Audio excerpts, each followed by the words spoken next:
Hello everyone, welcome back to my channel. Please like, share and subscribe. ఈ వీడియోలో subconscious mind గురించి, subconscious మైండ్ని reprogram చేసి ఒక పాజిటివ్ ఆలోచనను సుప్త చేతనకు అందించి కొంతమంది రియల్గా ఎలా బాగుపడ్డారో, వాళ్ళ లైఫ్ని ఎలా చేంజ్ చేసుకున్నారో చూద్దాం. ఇవన్నీ కూడా రియల్ ఇన్సిడెంట్సే.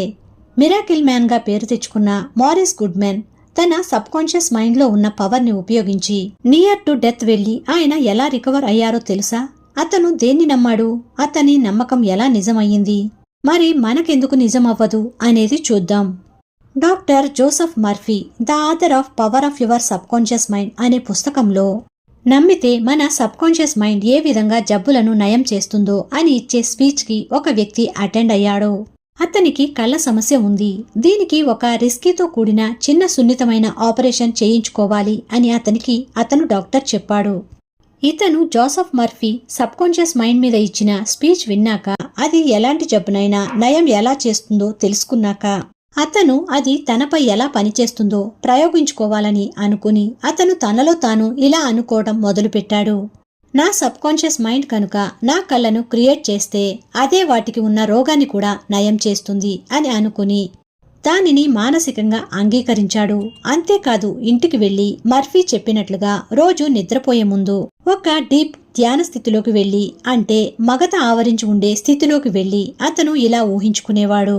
అతడు తన కళ్ళ డాక్టర్ దగ్గరకు వెళ్ళినట్లు, అతను అద్భుతం, నీ కళ్ళు అద్భుతంగా బాగయ్యాయి, ఇక ఏ ఆపరేషన్ అవసరం లేదు అని డాక్టర్ అన్నట్లుగా స్పష్టంగా వినేవాడు. అలా అదే ప్రతి రాత్రి ఊహించుకుంటూ పడుకునేవాడు. అలా 1 మంత్ గడిచిన తరువాత అతను తన కళ్ళకు ఆపరేషన్ చేయాలి అని అన్న డాక్టర్ దగ్గరకు వెళ్ళాడు. ఆ డాక్టర్ ఇతన్ని మళ్లీ పరీక్షించి, ఇది నిజంగా అద్భుతం, నీ కళ్ళు అద్భుతంగా బాగయ్యాయి, ఇక నీకు ఏ ఆపరేషన్ అవసరం లేదు అని అన్నాడు. ఇది ఎలా జరిగిందో ఒక్కసారి గమనిద్దాం. ఇక్కడ అతను ఎక్కడా కూడా నా కళ్ళు బాగయ్యాయి, నయం అయ్యాయి అని కానీ, నా కళ్ళు బాగా కనిపిస్తున్నాయి అని కానీ తన కళ్ళ గురించి మాట్లాడలేదు. వేరే ఏమీ ఆలోచించలేదు. డైరెక్ట్ గా ఎండ్ రిజల్ట్ ని ఊహించుకున్నాడు. అతను వెళ్ళినప్పుడు డాక్టర్ ఏమైతే అనాలో అది మాత్రమే ఊహించుకున్నాడు. అందుకే అతను సక్సెస్ అయ్యాడు. మనం కూడా మనకు ఏదైనా కావాలంటే ఎప్పుడు కూడా మనం దాని ఎండ్ రిజల్ట్ ని మాత్రమే విజువలైజేషన్ చేయాలి. ఎప్పుడు పాజిటివ్ ఎఫర్మేషన్స్ చెప్పుకుంటూ ఉండాలి. మధ్యలో ఏ విధమైన డౌట్ పడకూడదు, ఇది జరుగుతుందా లేదా, ఇది అవుతుందా లేదా అని. ఇలా స్ట్రాంగ్ గా మనం గనక మన సబ్కాన్షియస్ మైండ్ ని బిలీవ్ చేయగలిగితే అది అద్భుతాలను సృష్టిస్తుంది అనడంలో ఏ విధమైన సందేహము లేదు. ఏదైనా ఒక వస్తువు కానివ్వండి, లేదా ఏదైనా ఒక పని కానివ్వండి, అది ఎలా మొదలవుతుంది? మొదట మన మైండ్లో దాని గురించి ఆలోచిస్తాము, ఒక రూపకల్పన చేస్తాము. ముందు ఏదైనా సరే మన మైండ్లో రూపం దాల్చాకే బయటకు వస్తుంది. అలానే మనిషి కూడా. మనిషి యూనివర్స్ లేదా దైవం ఆలోచన నుంచి సృష్టించబడ్డాడు. ఆ రహస్యాలు అన్నీ కూడా మన సబ్కాన్షియస్ మైండ్లోనే ఉంటాయి. దానికి మనల్ని ఎలా బాగు చేయాలో తెలుసు. మన గత జన్మ తెలుసు, మన భవిష్యత్తు కూడా తెలుసు. కానీ దానికి తెలుసు అనే విషయాన్ని మనం నమ్మకుండా బయట వాళ్ళని నమ్ముతాం. ఫర్ ఎగ్జాంపుల్, మన ఇంట్లో ఏదైనా ఒక వస్తువు పాడైపోయింది అనుకోండి, మనం రిపేర్కి ఇస్తాం.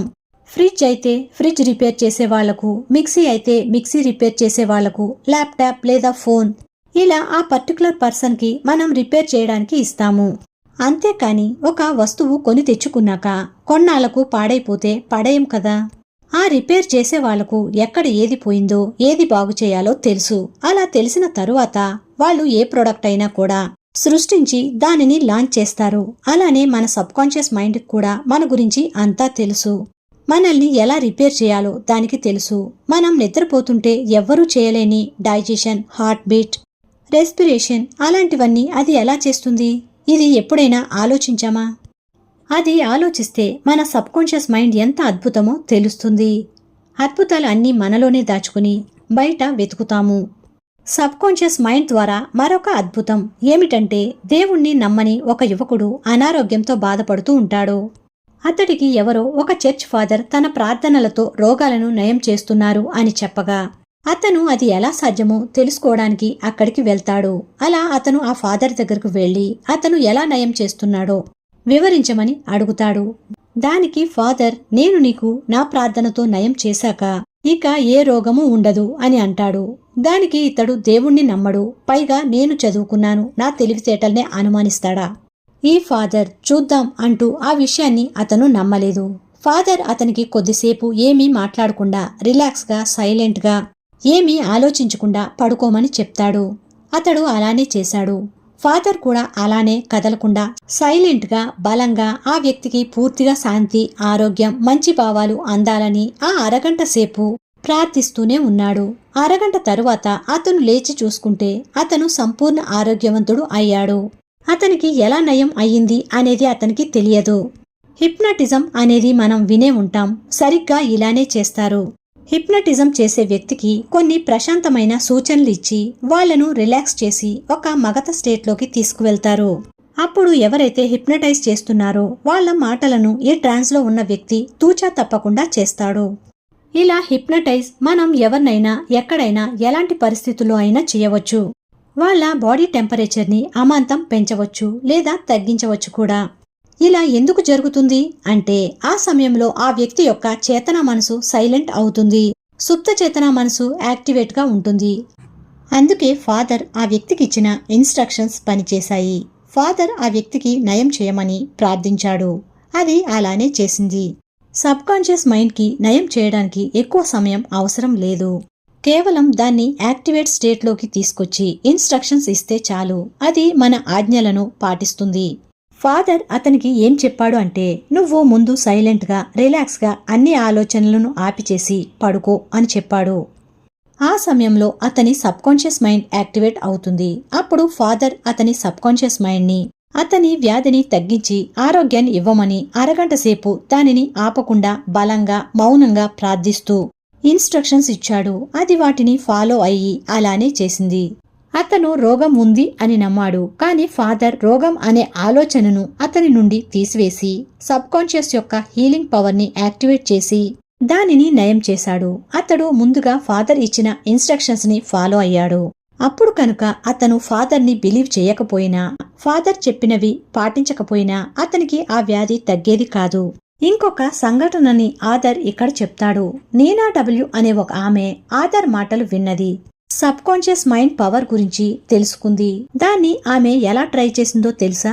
ఆమె ఒకసారి రోడ్డుపై నడుచుకుంటూ వెళ్తూ ఉండగా ఒక షాప్ లో ఒక లెదర్ బ్యాగ్ చూసింది. అది ఆమెకు బాగా నచ్చింది. ఆ షాప్ దగ్గరకు వెళ్లి దానిని చూసింది. అది చాలా కాస్ట్ ఉంది, అంత కాస్ట్లీ బ్యాగ్ నేను కొనలేను అని అనుకుంది. ఆ తరువాత జోసెఫ్ మర్ఫీ చెప్పిన మాటలను గుర్తుకు తెచ్చుకుంది. ఏమని అంటే, ఎప్పుడూ కూడా నెగటివ్ గా ఏమీ అనుకోవద్దు, దానికి వ్యతిరేకంగా ఆలోచించి చూడు. నీ జీవితంలో ఆశ్చర్యమైన సంఘటనలు జరగడం నువ్వు చూస్తావు అని. ఆమె వెంటనే ఆ బ్యాగ్ ని పట్టుకుని, ఈ బ్యాగ్ నాదే, ఇది నాది అని నేను మానసికంగా అంగీకరించాను.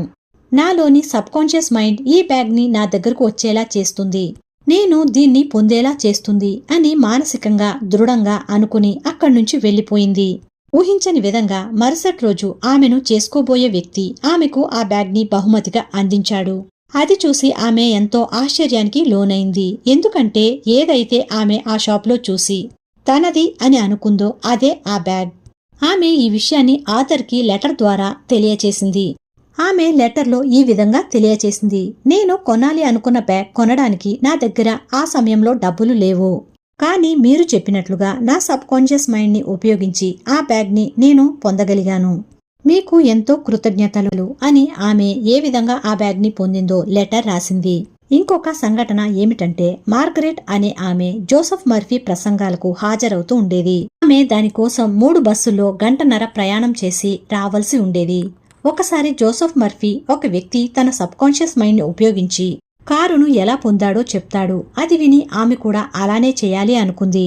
ఆథర్ చెప్పినట్లుగా ఆమెకు ఒక కార్ కావాలని, ఆ కార్ను నిజంగా తాను కొని నడుపుతున్నట్లుగా ప్రతిరోజు క్లియర్గా విజువలైజేషన్ చేసింది. ఆమె ముందుగా షోరూంకి వెళ్లటం, కార్ని సెలెక్ట్ చేసుకోవడం, టెస్ట్ డ్రైవ్కి వెళ్లడం, ఆ కార్ని తాను కొనుక్కుని తెచ్చుకున్నట్లుగా ఆమె దానిని డ్రైవ్ చేస్తున్నట్లుగా పదే పదే ఊహించుకునేది. ఇలా 2 వారాలు క్రమం తప్పకుండా చేసింది. నెక్స్ట్ టైం ఆథర్ ప్రసంగానికి వచ్చినప్పుడు తను ఆ కార్లోనే వచ్చాను అని, ఆమె పెదనాన్న చనిపోతూ ఆయన తన కారుని, ఆయన ఆస్తిని ఆమెకు రాశాడని ఆథర్కి తెలియచేసింది. ఈ విషయాన్ని ఆథర్ తన ప్రసంగాల్లో తెలియచేశాడు. ఇంకొక విషయం ఏమిటంటే రాబర్ట్ లూయిస్ స్టీవెన్సన్ ఈయన ఒక ఆథర్ అంటే జోసెఫ్ మర్ఫీ. ఈ బుక్ రాసేసరికి ఆయన ఒక పెద్ద ఆథర్. ఈయన తన కథలను ఎలా రాసేవాడు అంటే రోజు పడుకునే ముందు తన కోసం మంచి మంచి కథలను ఇవ్వమని తన సబ్కాన్షియస్ మైండ్ని ప్రార్థించేవాడు. తనకు డబ్బులు అవసరమైన ప్రతిసారి తను ఇలా ప్రార్థించేవాడు.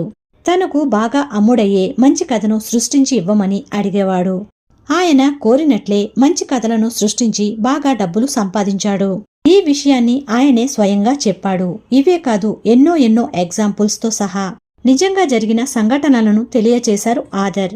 ఒకసారి నేనా అనే ఆమెకు ఆమె ఉద్యోగం చేస్తున్న కంపెనీ ఇచ్చే శాలరీ కన్నా 2 రెట్లు ఎక్కువ శాలరీ ఆఫర్ చేస్తూ ఒక లెటర్ వచ్చింది. ఆమె ఆ కొత్త జాబ్కి వెళ్లాలా వద్దా అనే విషయాన్ని తేల్చుకోలేక సతమతమవుతూ ఉంటే ఆమెకు ఆథర్ చెప్పినవి గుర్తుకు వచ్చాయి. ఆమె రాత్రి పడుకునే ముందు ప్రశాంతంగా తన సబ్కాన్షియస్ మైండ్తో ఇలా చెప్పింది. నేను కొత్త కంపెనీకి వెళ్లాలా వద్దా అనేది క్లారిటీ ఇవ్వమని పదే పదే కోరింది. ఇలా 2 డేస్ తర్వాత ఆమెకు ప్రొద్దున్న ఆ కొత్త జాబ్కి వెళ్లకూడదు అని అనిపించి సరే ఆమె ఆ ఆఫర్ని రిజెక్ట్ చేసింది. అలా కొన్ని నెలలు గడిచాయి. ఒకరోజు ఆమె పేపర్లో తనకు ఆఫర్ చేసిన కంపెనీ క్లోజ్ అయిపోయింది అనే వార్త చదివింది. మన సబ్కాన్షియస్ మైండ్కి ఎప్పుడైతే పదే పదే స్ట్రాంగ్గా చెప్తామో అది అబద్ధమైనా సరే దాన్ని నిజం చేస్తుంది. ఇలాంటివి ఎన్నో ఎగ్జాంపుల్స్ని ఆథర్ ఈ బుక్లో చెప్పారు. ఇవి అన్నీ విన్న తర్వాత మీకు ఏమని అనిపిస్తుంది? నిజంగా మన సబ్కాన్షియస్ మైండ్కి అంత శక్తి ఉందా అని అనిపిస్తుందా లేదా? నాకైతే ఫస్ట్ టైం ఈ బుక్ చదివినప్పుడు చాలా ఆశ్చర్యం వేసింది. మనలోనే అన్ని పెట్టుకుని మనం బయట వెతుకుతున్నామా అని అనిపించింది. మన సబ్కాన్షియస్ మైండ్ మన నిధి.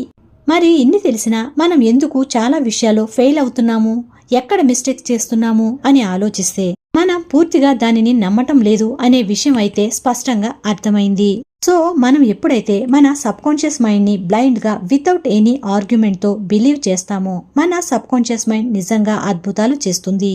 మరి మీరేమంటారో కామెంట్స్ లో తెలియచేయండి. నెక్స్ట్ వీడియోతో మళ్ళీ కలుద్దాం. Thank you for watching. Please like, share and subscribe.